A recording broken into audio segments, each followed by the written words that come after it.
नमस्कार दोस्तों, आप सभी का स्वागत है जीनियस शॉक पे। और आज के वीडियो में हम शुरू करने जा रहे हैं रीजनिंग का पहला टॉपिक, जिसका नाम है इनइक्वालिटीज़ यानी कि असमानता, जिसका होगा ये एपिसोड नंबर 1। इन सभी एग्ज़ाम्स के लिए अगर आप तैयारी कर रहे हैं तो आपको ये बेनिफिशियल होगा। देखिए, सबसे पहले इसमें क्या पैटर्न होता है क्वेश्चंस का। तो देखिए, सबसे पहले आपको कुछ स्टेटमेंट होंगी और उनका कुछ कंक्लूजन दिया होगा, यानी कथन होगा और निष्कर्ष दिया होगा। तो किस तरह से इसको हमें सॉल्व करना है, तो देखिए सबसे पहले आपने स्टेटमेंट्स को एनालाइज करना है और उसको एक लाइन में यानी कि एक सीक्वेंस में बनाना है। जैसे कि यहाँ पर मैं कोशिश करता हूँ। देखिए, A is greater than equal to B। अब आप देखिए B कहाँ पर है। B एक तो यहाँ पर है, इसके बाद यहाँ पर है। तो B आप क्या कर सकते हैं, इक्वल टू I कर सकते हैं। और आप जानते हैं कि B is greater than equal to C, तो इसको आप greater than equal to C कर दीजिए। इसके बाद देखिए C कहाँ पर है, तो C है यहाँ पर, तो ये हो जाएगा C is greater than G। और A की बात करें तो A greater than equal to है H। तो आप देख सकते हैं यहाँ पे A B C D और कुछ बचा नहीं है हमारे पास। तो ये आपने इसको एक लाइन में ऑब्जर्व कर लिया। इसके बाद आपने क्या करना है, यहाँ से आपने देखना है कि कौन सी वैल्यू, कौन सी चीज़ें हमें पूछी गई हैं। तो सबसे पहले देखिए C और H में रिलेशन बताया गया है, तो चेक करिए C और H में। तो यहाँ पर है C और यहाँ पर है H, तो इन दोनों को ऑब्जर्व करिए। तो आप यहाँ पर देख पा रहे हैं कि C और H में कौन कौन से साइंस, जो सिंबल्स हैं इनइक्वालिटी। देखिए, इनइक्वालिटी का मतलब होता है जो इक्वल नहीं होते, यानी कि ऐसे इस तरह के signs, less than equal to, greater than equal to, इस तरह के साइंस। तो आप देख सकते हैं कि H और C के बीच में किस किस तरह के साइंस हैं। एक तो इस तरह का है और ये पहले ही आपस में अपोजिट आ गए हैं। देखिए, इक्वल टू है, ये चारों साइंस आपको मिल रहे हैं। तो आप ध्यान रखेंगे, जब भी आपके साइंस ऐसे क्रॉस हो जाएंगे या आमने सामने हो जाएंगे इस तरह से, तो आप इनमें कोई भी आंसर नहीं दे सकते हैं। यानी कि C और H के बीच में कोई भी कंक्लूजन नहीं है, यानी कि फर्स्ट तो गलत हो गया। अब हम इसी तरीके से सेकेंड चेक करेंगे।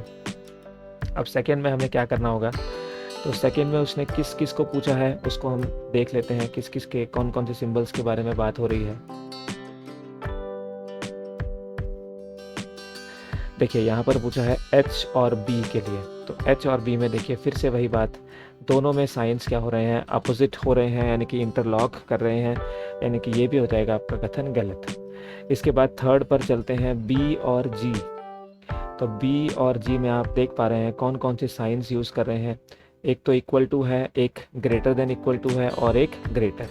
तो इक्वल टू है, ग्रेटर देन इक्वल टू है और ग्रेटर है। तो हमेशा ध्यान रखेंगे, इनइक्वालिटी के चैप्टर में यानी कि असमानता के चैप्टर में हमेशा सबसे पहली प्राथमिकता, प्रायोरिटी आप इस साइन को देंगे। उसके बाद दूसरे नंबर पे जहाँ पर इक्वालिटी आ गई वहाँ पर, और तीसरे नंबर पे इसको। और जहाँ पर आपकी जो दिशा है, जो डायरेक्शन है वो सेम है, तो फिर आपका आंसर वही हो जाएगा जिस डायरेक्शन में वो जा रहा है। तो आप यहाँ पर आंसर क्या देंगे, आप ये देंगे, ये वाला साइन आपका आंसर हो जाएगा। तो यहाँ पर आपका आंसर हो जाएगा ये वाला साइन, यानी कि इसमें आप कह सकते हैं कि जो B है वो G से ग्रेटर है। क्या यहाँ पर यही है? बिल्कुल यही है, यानी कि थर्ड ऑप्शन आपका बिल्कुल ठीक हो गया है। अब इसी तरीके से हम, और हमारे पास एक ऑप्शन अवेलेबल है, उसको भी देख लेते हैं। इसके बाद में वो कह रहा है आपसे कि I is greater than A। तो चलिए इसको भी जल्दी से देख लेते हैं, I और A में क्या रिलेशन है।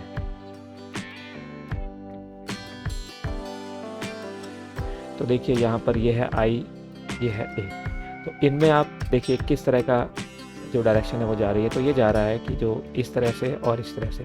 तो कभी भी आपको ये दो साइंस मिलेंगे तो ध्यान रखेंगे, हमेशा प्राथमिकता देंगे इस साइन को, क्योंकि इसमें ग्रेटर का भी यूज़ है। इसमें तो ग्रेटर का यूज़ है ही नहीं, ज़्यादा वाले का यूज़ ही नहीं है। यानी इसका आंसर ये होना चाहिए कि जो A है वो greater than equal to I है। क्या ऐसा सिंबल वहाँ पर दिया है? ऐसा सिंबल नहीं दिया है, यानी कि इसमें आपका सिर्फ तीसरा वाला सही हो जाएगा। यानी कि आप जाएंगे ऑप्शन E के साथ, केवल तीसरा कथन आपका सत्य है। तो इस तरह से आपको हर क्वेश्चन को डील करना है। और देखते हैं इसमें, तो यहाँ पर है A is equals to B। सबसे पहले इसको बनाते हैं, A इक्वल्स टू B। इसके बाद B के बाद यहाँ पर है F। देखिए, मैंने इसको कंबाइन कर दिया, P को यहाँ से जोड़ दिया। इसके बाद F के बाद है C। तो ध्यान रखिए, F ग्रेटर है C से, तो ये साइन रिवर्स हो जाएगा। और सी जो है वो लेस है जी से। तो ये आपके पास में बन गया पैटर्न। इसके बाद आपने क्या करना है, सीधा सीधा देखना है क्या क्या पूछा है। तो पहला लिखा है कि f is less than b, लेकिन यहाँ पर आप देख पा रहे हैं कि f तो ग्रेटर है, तो ये वाला आपका गलत हो जाएगा। ऐसे ही और देखते हैं। इसके बाद में सेकंड है f is greater than g। तो आप देखिए g और f में कौन कौन से सिंबल्स यूज़ किए हैं, साइंस। तो आप देख सकते हैं एक बार ऐसे एक बार ऐसे, यानी कि एक इंटरलॉक हो गए, अपोजिट आ गए। इसका मतलब इसका आंसर आप नहीं दे पाएंगे। आंसर कब दे सकते हैं इसका, वो हम आगे देखेंगे। और तो इसका आंसर आप इसको नहीं कह सकते f और g, क्योंकि f और g यहाँ पर और किसी ऑप्शन में उपलब्ध नहीं है। इसका मतलब ये भी क्या हो गया, गलत हो गया। ऐसे ही आप नेक्स्ट देख सकते हैं कौन सा पूछ रहा है नेक्स्ट। इसके बाद आपसे पूछा जा रहा है a और g के बारे में। चलिए a और g का देख लेते हैं। तो a यहाँ पर है, g यहाँ पर है, तो कौन कौन से साइंस बीच में आ रहे हैं, क्या वो एक डायरेक्शन में है? देखिए बिल्कुल नहीं है, यहाँ पर ये क्रॉस करके, यहाँ पर ये क्रॉस करके। तो a और g में आप कोई भी साइंस नहीं बता सकते फिलहाल के लिए। a और c की बात करें तो a और c में भी देखिए ये आपके पास इक्वल टू है, फिर ग्रेटर देन, फिर लेस देन, उसके बाद में ग्रेटर देन इक्वल टू। यहाँ पर भी आप कोई भी साइंस नहीं बता सकते a और c, और कोई भी एलिमेंट कॉमन नहीं है, तो इन सभी को क्या माना जाएगा, गलत। यानी कि इसका आंसर हो जाएगा नन इज ट्रू, यानी कि कोई भी कथन सत्य नहीं है। और देख लेते हैं, अगला है आपके पास a लेस देन h। अब h और g में दिया हुआ है, तो h और g में इस तरह से दिया हुआ है। g बड़ा है तो साइन जो इसका माउथ है वो g की तरफ खुलेगा। इसके बाद g ग्रेटर देन m है, और फिर m जो है वो greater than equal to o है। अब आप देखिए किस किस का रिलेशन पूछा गया है। अब आप देखिए g और a का पूछा गया है, तो फोकस करिए g और a पे। तो आप देख सकते हैं कि साइन एक ही है, यानी कि a और g में ये साइन आना चाहिए। तो क्या ये साइन है? देखिए रिवर्स में अगर आप देखेंगे तो इसको आप ऐसे भी लिख सकते हैं कि g जो है वो greater than equal to a है, यानी कि ये दोनों चीज़ें सेम हैं। यानी कि आप कह सकते हैं पहला जो कंक्लूजन है दैट इज़ करेक्ट। इसके बाद सेकंड देखिए g और o में। अब g और o में अगर आप देखेंगे तो यहाँ पर आप देखिए g और o, इनको देखिए। यहाँ पर आपके पास ये वाला सिंबल और ये वाला साइन, कभी भी आपके पास ये दोनों साइन उपलब्ध रहते हैं तो आपने ये वाले साइन को प्राथमिकता देनी है, क्योंकि इनइक्वालिटी में, असमानता की जो साइंस होते हैं उनको आपने प्राथमिकता देनी है। तो ये इसका जो आंसर होगा वो ये होगा। अब चेक करते हैं जी और ओ में क्या कहा गया है। तो हमारे अकॉर्डिंग जी और ओ में जी इज़ ग्रेटर देन ओ होना चाहिए, क्योंकि इस तरफ जा रहा है, इसको हम प्राथमिकता नहीं देंगे। लेकिन ये है G is greater than equal to, यानी ये आपका गलत हो जाएगा। ऐसे ही आप देख सकते हैं अगले के लिए। तो अब अगला कौन सा दिया गया है आपको, देखिए। तो साइंस का इसमें खास आपको ध्यान रखना है। देखिए अगला दिया है H और M। तो H और M में देखिए यहाँ पर साइन इंटरलॉक हो गए, यानी इसका आंसर नहीं दे सकते, ये भी गलत हो जाएगा। H और G में देखेंगे तो H और G का रिलेशन आप साफ देख सकते हैं, दोनों में यही है और यही सिंबल यहाँ पर यूज़ किया गया है। यानी कि फोर्थ ऑप्शन ठीक है और फर्स्ट ठीक है, यानी इसका आंसर दे देंगे only first and fourth are true, यानी कि ऑप्शन डी, केवल पहला और चौथा कथन आपका सत्य है। अगला सवाल देखिए, इसमें तो स्ट्रेट दिया गया है तो मैं इसको एज इट इज़ लिख देता हूँ, P इज़, इसमें आपको बनाने की ज़रूरत नहीं है क्योंकि पहले ही दिया गया है, ये आपके पास में दिया गया है। तो अब ये कह रहा है T is greater then R। अब आप देखिए T और R में फोकस करिए, तो ये क्या साइन इसमें लग रहा है। तो आप देख सकते हैं एक साइन ये है, एक साइन ये है, और हमें पता है इसको हमें प्राथमिकता देनी है। तो इसका आंसर हो जाएगा जो R है लेस देन T है। क्या ऐसा लिखा है? जो R है वो लेस देन T, बिल्कुल ठीक है, यानी कि ये बिल्कुल ठीक है। अब ऐसे ही आप नेक्स्ट ऑब्जर्व करेंगे। अब अगला दिया हुआ है आपको T और Q के बीच में। चलिए T और Q के बीच में देख लेते हैं कौन सा साइन आना चाहिए। तो ये है T, यहाँ पर है Q। तो आप देख सकते हैं कि यहाँ पर R और S में ये साइन इंटरलॉक अपोजिट हो गए। इसका मतलब यहाँ पर आप T और Q में इसको सही नहीं मानेंगे। फिर देखेंगे R और P में, तो अगर R और P में ऑब्जर्व करें तो साइन ऐसा है और ऐसा है, सिंबल्स, सॉरी माफ़ कीजिएगा ये वाला नहीं है। तो आप प्राथमिकता इसको देंगे, यानी कि इसका आंसर होगा P is greater then R। क्या ये सिंबल यहाँ पर लिखा है? बिल्कुल लिखा है। देखिए P की तरफ को इसका माउथ ओपन है यानी कि P is greater then R, बिल्कुल सही है। ऐसे ही चौथा देखिए Q और P में, तो आप देख सकते हैं Q और P में relation less than equal to का है, तो ये गलत हो जाएगा, यानी इसका सही उत्तर हो जाएगा पहला और तीसरा सही है, यानी कि ऑप्शन सी। आगे बढ़ते हैं। अगला सवाल है P less than Q, greater than equal to R, greater than S और less than equal to T। अब देखिए इसमें भी हमें क्या क्या सिंबल्स यूज़ करने हैं, सबसे पहले देख लेते हैं।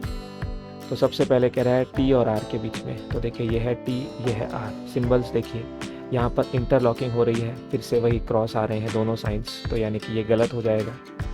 P is less then R, यहाँ पर भी आप देखिए P और R में भी दोनों साइंस इंटरलॉक हो गए हैं, यानी कि ये भी गलत मानेंगे। Q is greater than S, अगर आप Q और S में देखेंगे तो आपके पास ये सिंबल और ये सिंबल आता है, यानी कि आप कौन सा लेंगे, ये वाला लेंगे, इसको प्राथमिकता देंगे, तो Q is greater than S, ये बिल्कुल ठीक है। इसके बाद S और P में देखेंगे तो ये है आपके पास S, ये है P। यहाँ पर आप देख सकते हैं बीच में काफ़ी सारे साइंस में इंटरलॉकिंग चल रही है, यहाँ पर हो गया इंटरलॉक, इसका मतलब ये भी आपका कथन क्या हो जाएगा, गलत। यानी कौन सा सही है, अकेला आपका ऑप्शन 3 सही है, यानी कि केवल आपका आंसर हो जाएगा ऑप्शन बी। और क्या सही है, केवल कथन आपका तीसरा वाला सत्य है। आगे बढ़ते हैं।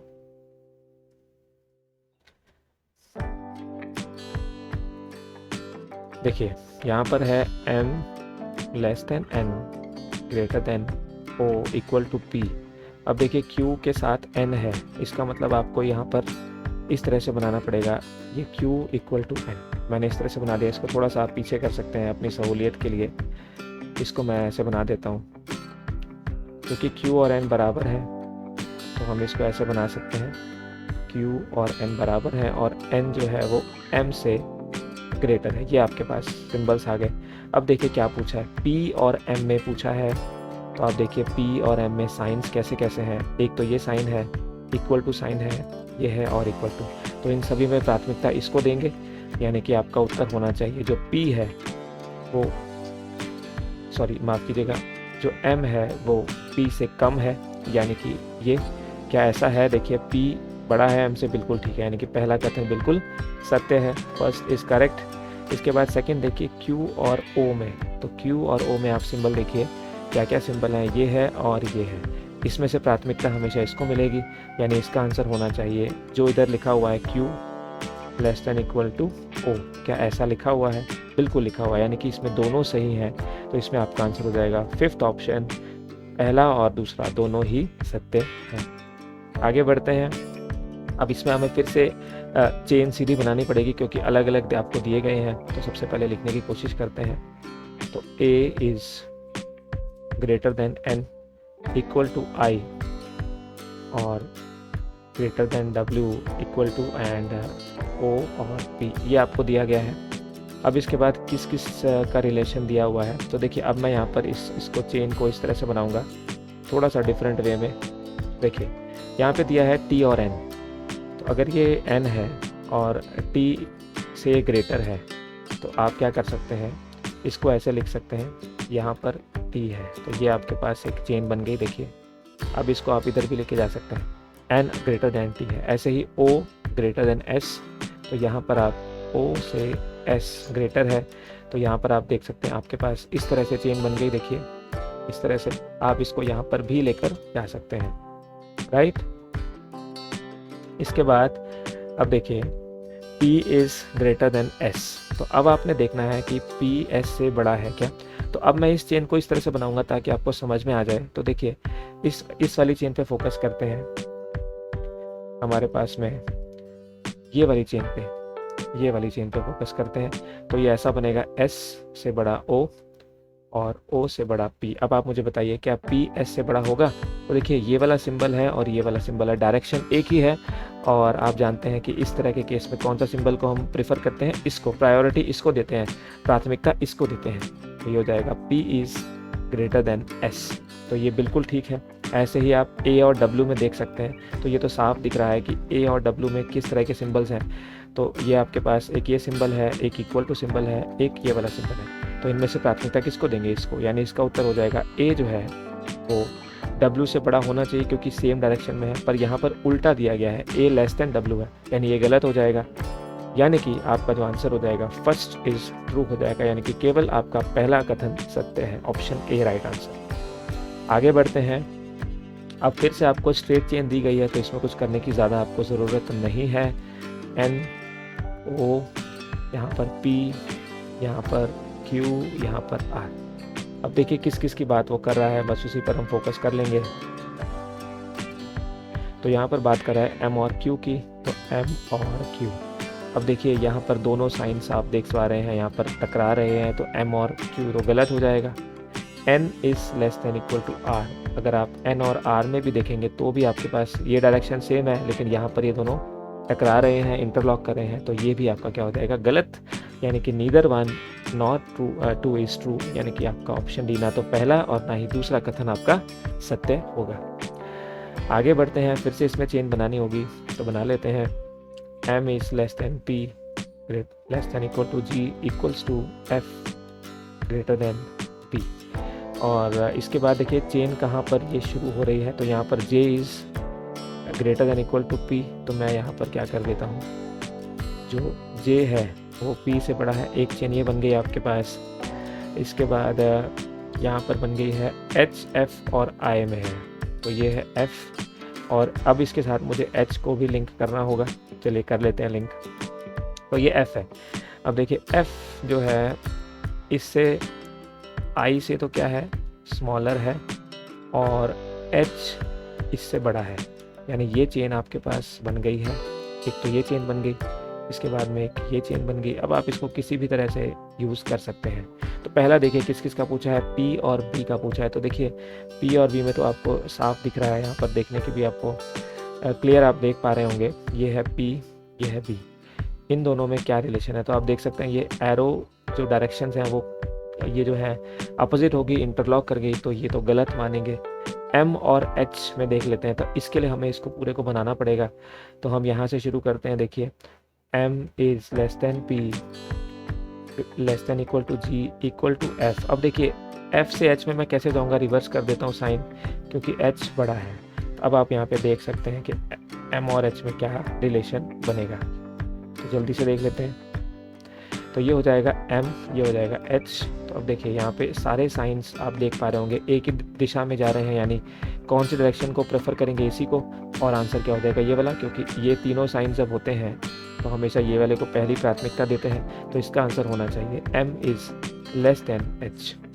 तो M is less then H लिखा है, बिल्कुल ठीक है, यानी कि सेकेंड आपका बिल्कुल ठीक है, यानी कि B कथन आपका सत्य है।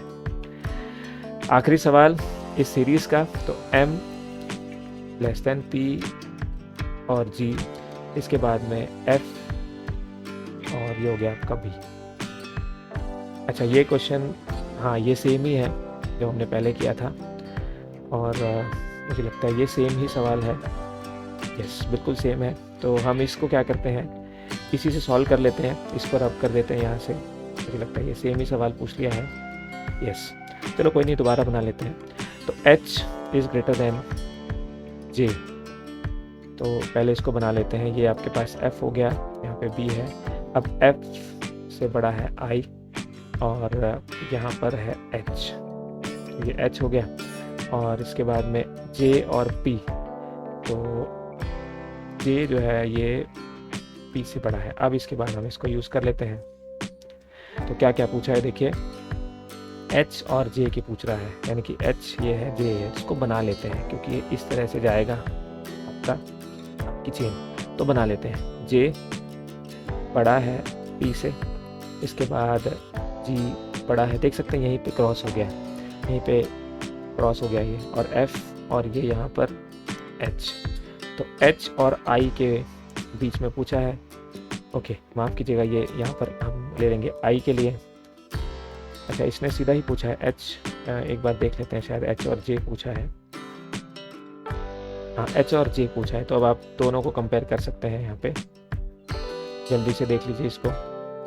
तो H और J में आप देख सकते हैं कि दोनों में इंटरलॉकिंग यहाँ पर हो गई थी, यहीं पे हमने देख लिया था। इसको मैंने आपको अलग से बना के दिखाया ताकि और क्लियर हो जाए। तो ये गलत हो जाएगा, P और I में देखेंगे तो ये वाली चेन पे फोकस करते हैं। यहाँ से लेके जो आपके पास ऐसे जा रही है। तो इसको मैं यहाँ पर बना देता हूँ। आई जो है it is greater than F, और एफ जो है it is greater than equal to B. तो बी और आई में क्या रिलेशन होगा, जैसा मैंने कहा ऐसा और ऐसी डायरेक्शंस होती हैं, तो डायरेक्शन ये होती है, प्राथमिकता इसको देंगे, तो आंसर हो जाएगा आई जो है वो आपका बड़ा होगा बी से। क्या ऐसा लिखा है? बिल्कुल, आई बी से बड़ा है, यानी आपका सेकंड कंक्लूजन बिल्कुल ठीक है, यानी कि केवल आपका सेकंड कथन सत्य माना जाएगा। तो गाइज़ ये थी आज की क्लास, उम्मीद करता हूँ आपको मज़ा आया। ऐसे और सेशंस के लिए हमारे चैनल को सब्सक्राइब कीजिए। आपका बहुत बहुत धन्यवाद।